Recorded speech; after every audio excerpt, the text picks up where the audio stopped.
আমার মায়েরা যারা পর্দার অন্তরালে একটু শোনেন, নবী অত্যন্ত খুশি হলেন।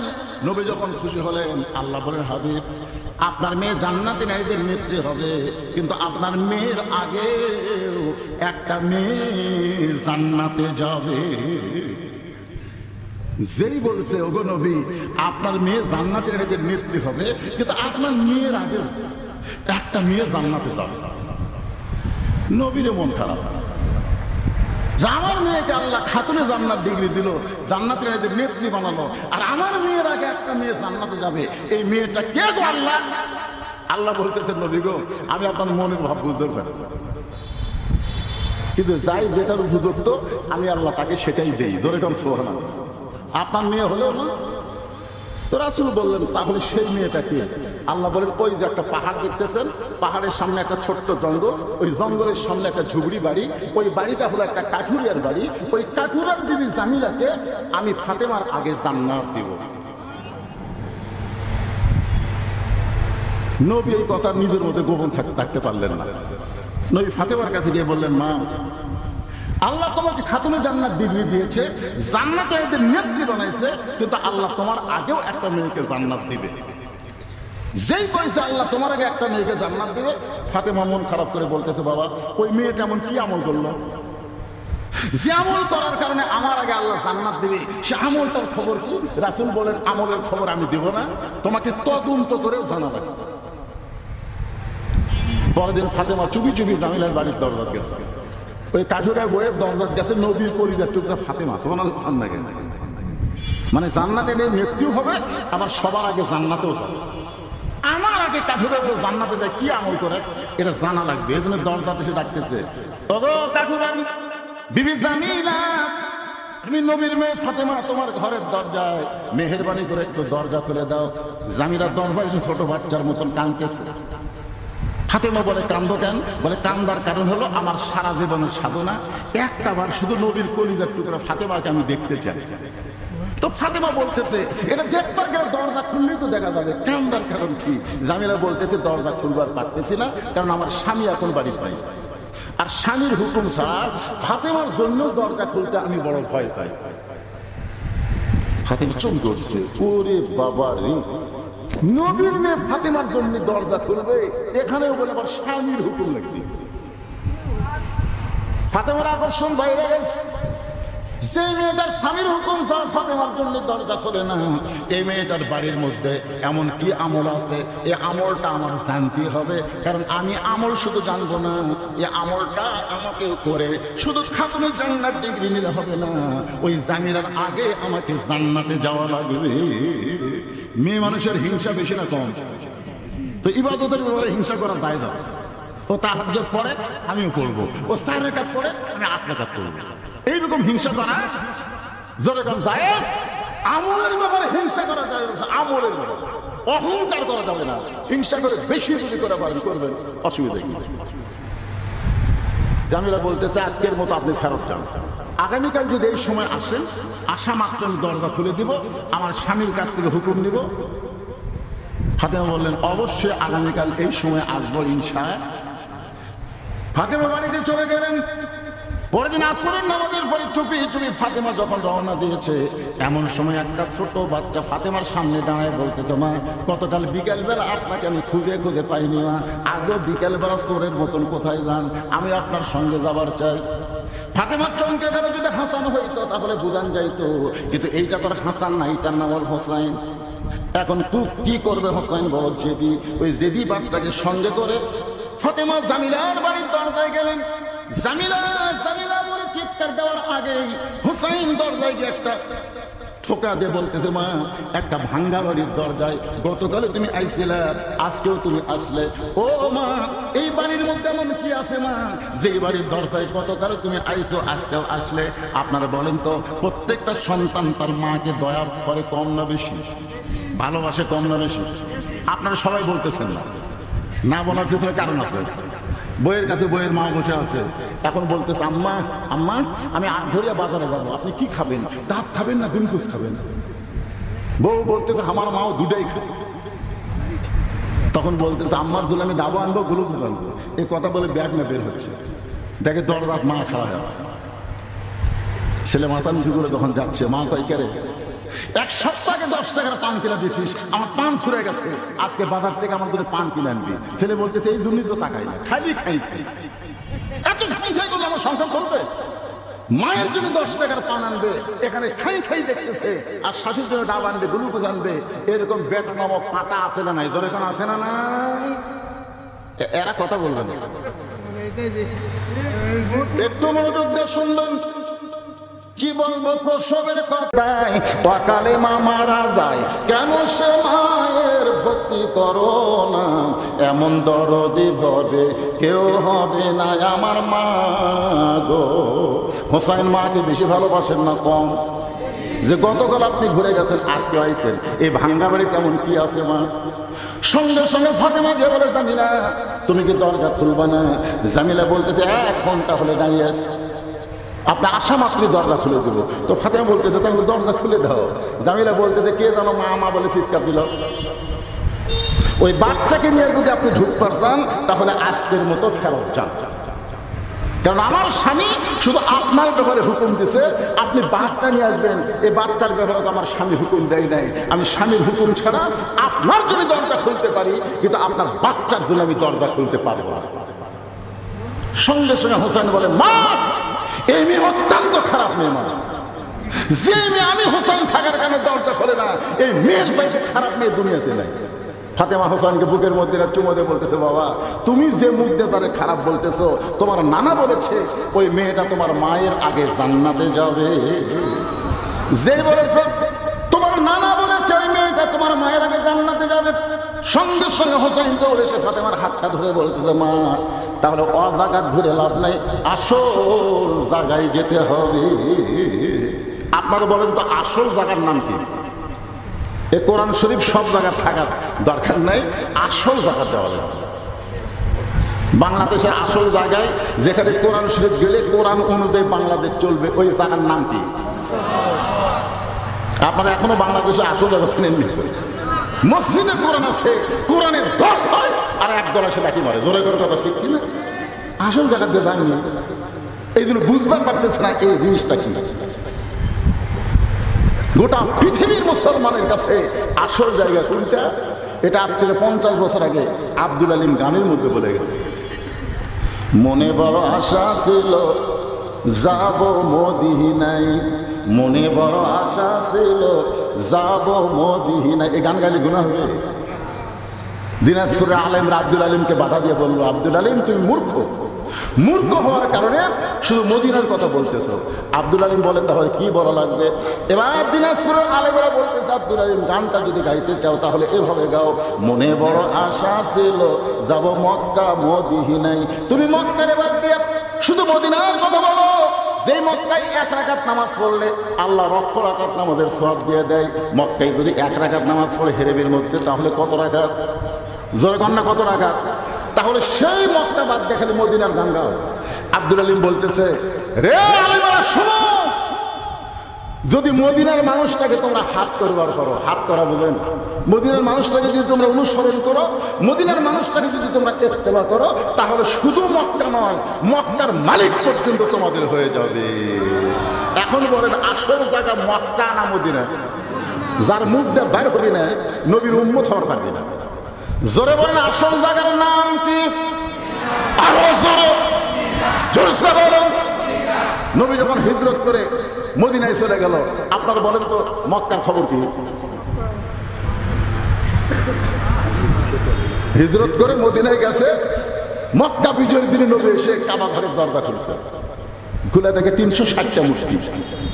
তাহলে নবী মদিনায় গেলে কাবা ঘরের মধ্যে কি ঢোকে? কথা কয় না। এরকম মসজিদে ঢালতে যাচ্ছে, আসরের সময় হলো, গাড়ি থামায় মসজিদের মধ্যে, গোটা মসজিদের টাইলসের মধ্যে ধুলে। আমি আঙ্গুল দিয়ে বললাম কে রে মসজিদ ভাই এত ধুলে খেন? কাজন দিয়ে একামত দেয় হুজুর, কেউ আসে না তো খামাকা ধার দিলাম কি? আপনি তাকায় দেখেন আমি যদি নামাজ পড়ি গামছার 2 বাড়ি মারি আল্লাহ করে। তা আজকে আপনি যখন আইছেন তাহলে আপনার জায়গায় বাড়ি দিয়ে সাফ করে দেয়। আমি বললাম তাহলে মসজিদ কি পরিষ্কার করো না? বলে নামাজের দিন করি হুজুর, নামাজের দিন করি। আমি বললাম নামাজের দিন কোন দিন? বলে আমাদের এলাকায় মানুষ জুমার দিনকে নামাজের দিন করে। তো তাহলে মসজিদে মুসল্লি না ঢুকলে ধুলা ঢুকবে, জোরে কোন কথা ঠিক কি নেই? আর মুসল্লি যদি নামাজ পড়ে তার কাপড়ের মাধ্যমে সমস্ত ধুলাবালি বাহিরে চলে আসবে, জোরে কোন কথা ঠিক? কথা কন না কেন? নবী মদিনায় হিজরত করতে গেছে আর মক্কার কাফেরেরা কাবা ঘরের দরজা খুলে মূর্তি ঢুকাইছে। আপনারা বলেন তো নবী মক্কার কাবা ঘরে মূর্তি দেখে কি মূর্তি রাখছে না ভাঙছে? তার মানে বোঝা গেল নবী আছে যেখানে ইসলাম থাকবে সেখানে, জোরে কোন কথা ঠিক কি না? হোসেন বলতে তোমার আসল জায়গায় যেতে হবে, এই নকল জায়গায় ধরে কোনো লাভ হবে না। এই বলে মায়ের হাতটা ধরে টাইনা টাইনা আল্লাহ নবীর দরবারে নিয়ে গেছে। ধরে কেন সুবহানাল্লাহ। ফাতেমা জোর হাত করে বলতেছে বাবা আমার কোনো দোষ নেই, আমি একদিন গেছি স্বামীর হুকুম ছাড়া জামিলা দরজা খুলেনি, আমি দ্বিতীয় দিন গেছি এই পুচকে আমার সঙ্গে গেছে। এখন এমন কিছু ব্যবহার করে জোর করে আপনার কাছে আমার নিয়ে আইছে বাবা, দরকার হলে আমি ফাতেমা 10 দিন যাবো, কোন আমলের কারণে কাঠুরের জামিল আমার আগে জান্নাতে যাবে আমি জানবো, কিন্তু হোসাইনের কারণে আমার হলো না। হোসাইন মায়ের হাত ছাড়া দিয়ে দৌড়ে গিয়ে নানার হাত ধরে বলে নানা তুমি আমার মাকে চিনো? সুবহানাল্লাহ। তুমি আমার মাকে চিনো না? তোমার মা জান্নাত পাবে কি পাবে না তুমি কোনোদিন গ্যারান্টি দিয়ে বলতে পারবে না। আর আমার মা শুধু জান্নাত পাবে না, জান্নাতি নারীদের আল্লাহ নেত্রী বানায়া দিছে। আর সেই মাকে তুমি কাঠুরের বইয়ের দরজা পেরা দিছে। না না, আমি যতটুকু কোরআন পড়েছি হোসেন রাদিয়াল্লাহু তাআলা 7 বছরে 30 পারা কোরআনের হাফেজ। ধরে কোন সুবহানাল্লাহ। মা ইয়ান্তিকু আনিল হাওয়া ইন হুয়া ইল্লা ওয়াহুন ইউহা। আল্লাহর পরে কেউ যদি জানে সেটা আমার নানা। আপনারা বলেন তো আল্লাহ প্রথম কাকে জানায়? ওই যে তাহেরি যে কইছে আল্লাহর ধন্য বীরে দিয়া আল্লাহ আছে গায়েব হইয়া, এইটুকু যদি তাহেরি বলতো তাহলে গানটা ঠিক হইতো। কারণ আল্লাহর ধন নবীরে কোরআন দিয়া আল্লাহ আছে গায়েব হইয়া। আল্লাহ গায়েব, ধরে কোন আল্লাহ কি? ওয়াল্লাহুল্লাযী লা ইলাহা ইল্লাহু আলিমুল গায়ব। ধরে বলেন সুবহানাল্লাহ। কিন্তু নবীর ধন খাজা নিয়া এই জায়গা তাহির ভুল করছে। বলা লাগতো নবীর ধন আলেম নিয়া আল উলামা ওয়ারাসাতুল আম্বিয়া। ধরে কোন সুবহানাল্লাহ। প্রত্যেকটা আলেমদেরকে বলা হয় নবীদের ওয়ারিস। তার মধ্যে কথা হলো নবীর কিছু ইলম আলেমদের মধ্যে আছে। ধরে কোন আছে না নাই? কথা কোন আছে না নাই? এমনি এমনি আল্লাহ কোরআনে বলেছেন ইন্নামা ইয়াখশাল্লাহ মিন ইবাদিহিল উলামা। বান্দা সমূহের মধ্যে আলেম বান্দারাই আল্লাহকে সবচেয়ে বেশি ভয় করে। আপনাদের এমপি সোহান সাহেব আল্লাহকে ভয় কম করছে না বেশি করছে? নিজামী সাহেব আল্লাহরে ভয় কম করছে না বেশি করছে? কথা বলা লাগবে তো মুসলমান। আল্লাহ সাইদ হুজুর আল্লাহকে ভয় কম করছে না বেশি করছে? আল্লাহর কোরআনের আয়াত অনুযায়ী আপনারা কি আল্লাহর সাথে একমত না দ্বিমত? কিন্তু এই সমস্ত ভালো মানুষকে হাসিনা মিথ্যা দোষ দিয়ে জেলের মধ্যে বন্দি রাখলো। জেলের মধ্যে আল্লাহর ওলি যখন মৃত্যু হচ্ছে না তখন জেলখানাতে বের করে আল্লাহ সাইদ হুজুরকে হাসপাতালে হত্যা করা হলো। জোরে বলেন কথা ঠিক? একটু মনোযোগ দিয়ে শুনবেন। হোসেন বলে না না, কোন আমলের কারণে কাঠুরে জামিলা আমার মায়ের কাছে জান্নাত যাবে এটা না বলা পর্যন্ত আপনার হাত আমি ছাড়বো না। এমন ভাবে চাপে ধরছে নবী। এখন আলী রে, কে রে আলী? আলী দৌড়ে এসে বলে লব্বাইক ইয়া রাসূলুল্লাহ, আমারে ডাকতেছেন কেন? বলে তোর বেটা এমন ভাবে আমার হাত চাপে ধরছে। আলী বলতে হোসেন নানার হাত চাপে ধরছে, নানা কষ্ট পায়, হাত ছাড়ে। হোসেন বলে বাবা আপনি জানেন না এই নানা কি অকাম করছে জানেন? আমার মাও কাঠুরের বইয়ের দরজা পাঠে দিচ্ছে। আমার মায়ের আগে নাকি ওই কাঠুরের বউ জামিলা জান্নাতে যাবে এই কথা নানা বলার কারণে মা এখন কাঠুরের বইয়ের দরজা দেবে। এখন আলী বলতে হাত টান ছাড়িস না, ধরে ধর। রাসূল বলতেছে আলী তোমাকে ডাকলাম হাত ছাড়ানোর জন্য, আর তুমি আবার জোরে ধরার কথা বলতেছে কেন? আলী বলতেছে এই জন্যই বলতেছি, মেয়ে মানুষকে আপনি বলতে গেলেন কেন? কে আগে জান্নাতে যাবে কে পরে যাবে এটা পুরুষ মানুষকে আপনি খান। আবু বকর আগে যাবে, তারপরে ওমর যাবে, তারপরে ওসমান যাবে, তারপরে আলী যাবে, তারপর আব্দুর রহমান ইবনে আউফ যাবে। এভাবে নাম বলে একটা পুরুষ ওমর খারাপ করবে না। কারণ পুরুষ মানুষের চিন্তা হলো বেহেশত পালি হলো। জোরে কোন কথা ঠিক কিনা? আমাদের চিন্তা হলো বেহেশত পালি হলো, আগে পাশে কি। কিন্তু মেয়ে মানুষ এদের হিংসা এত বেশি। আমি আমার বইয়ের কাছে একদিন বলতেছি আল্লাহ যদি আমাকে জান্নাত দেয় জান্নাতে হুর দিবি। তো বউ বলতে হুর কি গো? আমি তখন হুরের বর্ণনা শুরু করলাম। হুরের চোখের সাইজ কিরকম হবে, নাকের সাইজ কিরকম হবে। এই চোখ নাকের কথা বলতেই আমার বউ বগলের তলে বালুস নিয়ে ঘর থেকে বাইরে হয়ে যাচ্ছে। আমি বললাম কোথায় যাও? বলে হুর নিয়ে থাকেন, আপনি হুর নিয়ে থাকেন, আমার কি দরকার? আমি সেই দিন কান ধরে তওবা করছি, বইয়ের কাছে হুরের গল্প করা যাবে না, কারণ বেহেশতের হুরকেও এরা সতীন মনে করে। ধরে করে কথা বলেন না। মেয়ে মানুষের হিংসা কম না বেশি? আচ্ছা, ফাতেমা জান্নাতে নাইদের নেত্রী হয়েছে, তো জামিলা যদি আগে যায় কোন জায়গাটা যাবে? এটা পুরুষ হোক করলে কোনো সমস্যা নাই, কিন্তু মেয়ে মানুষের বলার কারণে এদের রাগও বেশি, হিংসাও বেশি, যার কারণে একজন ক্ষমতার থাকে আর একজনকে বিনা দোষে জেলখানায় রাখে। ধরে কোন কথা ঠিক না? একটা হলো হাসিনা, একটা হলো খালেদা। কি? তবে হাসিনার চাইতে খালেদার হিংসা কম। এই জন্য আল্লাহ তাকে সম্মান দিছে। সুবহানাল্লাহ বলে না কেন? সবাই কিন্তু খালেদের ব্যাপারে কোনো আলেম কেউ কোনোদিন কোনো বেকাতেরা কথা বলেনি, আমি আমার জীবনে কোনোদিন শুনিনি। কিন্তু হাসিনার বিরুদ্ধে প্রত্যেকটা আলেমরাই কথা বলে। ধরে কথা কন না কেন ভাই না? এই জন্য আমাদের বগুড়ার বেটার বউ, আমাদের বগুড়ার কিসের বউ? বেটার বউ খালেদা জিয়া আপসহীন দেশ নেত্রী। তাকে মিথ্যা একটা দোষ দিল, এতিমের সম্পদ মারছে। এই মিথ্যা দোষ দিয়ে তাকে অন্যায়ভাবে জেলখানাতে রাখলো। একটাই কারণ যে খালেদা যদি বেড়া থাকে, আমি হাসিনার সিয়ার টলমল করবি, এদিন ভিতরে তো আমি বেড়া থাকি। কি? মেয়ে মানুষের হিংসা কম না বেশি?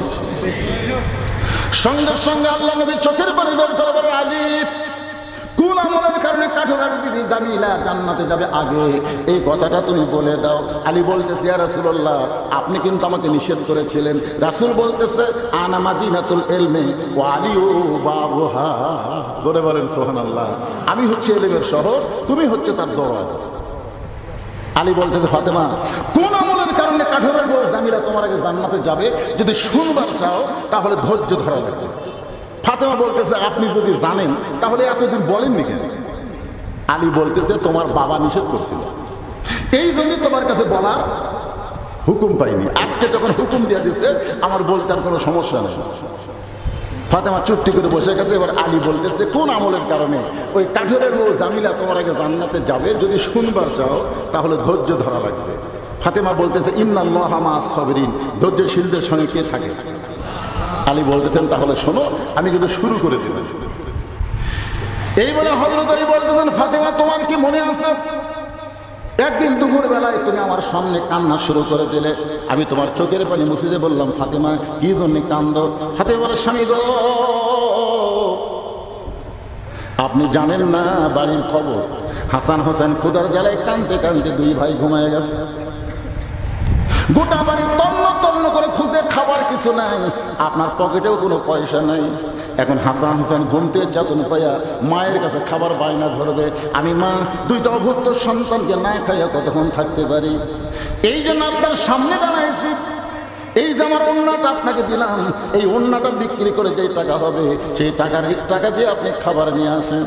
আলী বলে, ফাতেমা তোমার দেওয়া ওন্নাটা আমি জামার পকেটের মধ্যে ঢুকাই ফেললাম, তোমার দেওয়া ওন্নাটা জামার পকেটের মধ্যে ঢুকাই ফেললাম। এই কারণেই বাজারের মধ্যে যদি ওন্না বের করে ঘুরে বেড়ায়, আর যদি বিক্রি করবার চাই, খরিদ্দার যদি জিজ্ঞাসা করে, আলী ভাই এই ওন্নাটা কার, আমি যদি বলি আমার বউ ফাতেমার ওন্না, তাহলে প্রত্যেকটা খরিদ্দার চিন্তা করবে, যেই পুরুষ বইয়ের জিনিস বেচা খায়, এই পুরুষ হলো দুর্বল পুরুষ। এই কারণে পকেটের মধ্যে ওন্না নিয়ে গোটা বাজারের মধ্যে আমি ঘুরতেছিলাম। হঠাৎ একজন খরিদ্দার আমাকে সালাম দিয়ে বলে, আলী ভাই আমার মনে হয় আপনি কিন্তু বিক্রি করবেন। আলী বলেন, ফাতেমা তোমার ওন্না আমার পকেটের মধ্যে, দুনিয়ার কোনো মানুষ জানে না আল্লাহ ছাড়া। আর খরিদ্দার যখন বলতেছে, আলী রে আমার মনে হয় তুমি কিছু বিক্রি করবা, আমি টাকায় দিয়ে খরিদ্দারের হাতে একটা ব্যাগ, ওই ব্যাগের মুখটা যখন ফাঁক করে ধরেছে, আমি পকেট থেকে ওন্না বের করে ব্যাগের মধ্যে ঢুকাই দিলাম। সঙ্গে সঙ্গে খরিদ্দার ব্যাগের মুখটা ধরে আমাকে 6টা দিরহাম দিয়ে হাসতে হাসতে যখন চলে যায়, আমি 6টা দিরহাম হাতের মধ্যে নিয়ে এক দৌড়ে খাবার দোকানে গেলাম। দোকানদারে ভাইকে বললাম, ভাই আমার হাসান হোসেন ক্ষুধার জ্বালায় ঘুমিয়ে গেছে, ঘুম থেকে সেতুন পাইনি, খাবার চাবে, তাড়াতাড়ি খাবার প্যাকেট করে দাও।